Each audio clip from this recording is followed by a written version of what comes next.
In response to the Nazi regime, the White Rose took a stand against the Nazi oppression. Still a symbol of hope and courage, the group produced 6 leaflets encouraging Germans to passively resist the Nazis. The White Rose was active during 1942 and 1943, during which they hoped to help Germans regain their freedom. Their goal was achieved, but long after their movement had ended. I'm Jenna M, and this is the story of the White Rose. After the Nazis began their policies against the Jews, people were afraid to stand up for themselves. Those who did were severely punished.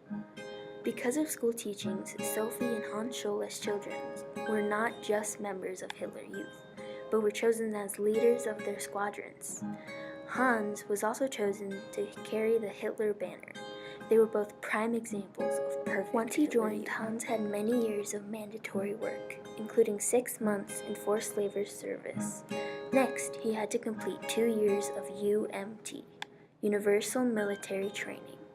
This included field training, marksmanship, and full equipment exercises.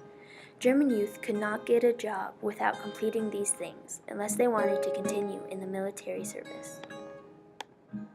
Initially, Hans was excited to rise through the military ranks. However, along with many others, he denied becoming a Nazi and decided to go to college.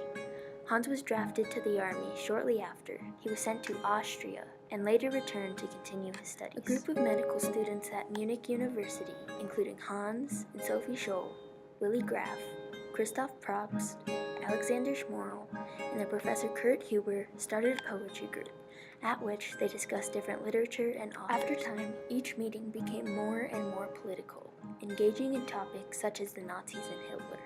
Slowly, the group members started to resent Hitler more and more, especially when they were not allowed to read a book because it had anti-socialist views. Eventually, the group began brainstorming ways to show their disapproval of the Nazi policies. Their plans were not put into action until they witnessed their Jewish friends being shot naked in a pit. The group needed to act and decided to create a non-violent resistance group. It was inspired by the German youth movement and called the White Rose. It is said the rose stands for mercy and white symbolizes purity. Unlike many other groups, they saw their resistance as a battle for morality and human spirit, not as political gain. Sophie, the youngest of the bunch, was originally not welcomed in the group.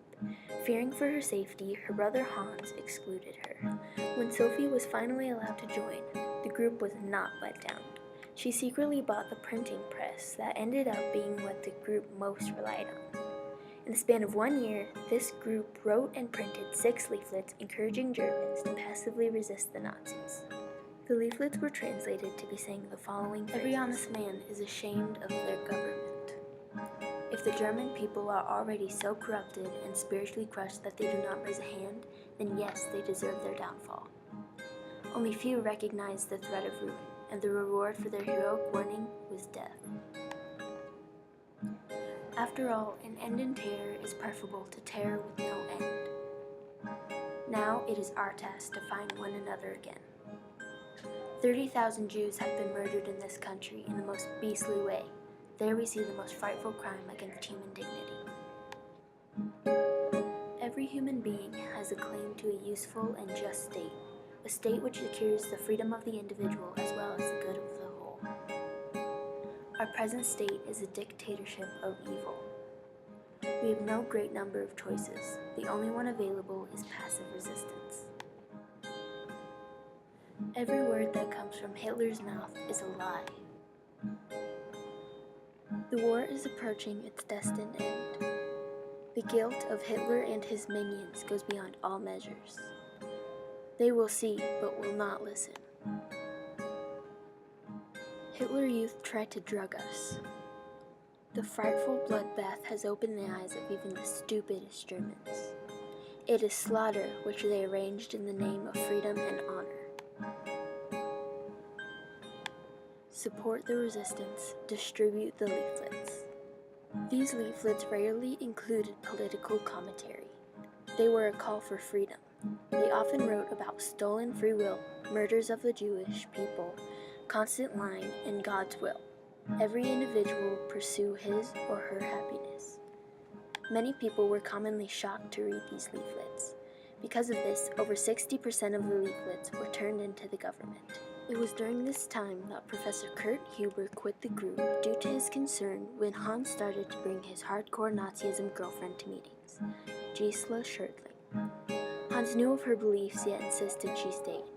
This caused him to become less careful about the group by doing things such as leaving leaflets out in the open. This commotion was put to rest when Hans left the relationship. Later, however, he met Trout Lefrenz, a medical student and friend of Schmorl, who shares their views. Lefrenz and Scholl were romantically involved when she joined as the group's assistant. The distribution of these leaflets were the most difficult part of the process. Due to the Nazis having the right to check luggage, women often had to distribute them because they were less suspicious or the Nazis didn't check them as routinely. The leaflets were often taken by train to other cities and were typically found in phone booths, in mail, and around college campuses. Chipped phones and red mail made communication another challenging aspect for this group. Eventually, the group became well known when writing on the sides of buildings with tar, saying phrases such as "Down with Hitler," "Hitler mass murder," and "Freedom." On February 18, 1943, Hans and Sophie were placing leaflets outside of university classrooms. There were extras, so Sophie came up with an idea. She and Hans took the remaining leaflets to the balcony and tossed them to the courtyard below. What they did not know is they were seen by a custodian named Jacob Schmid, who later called the police.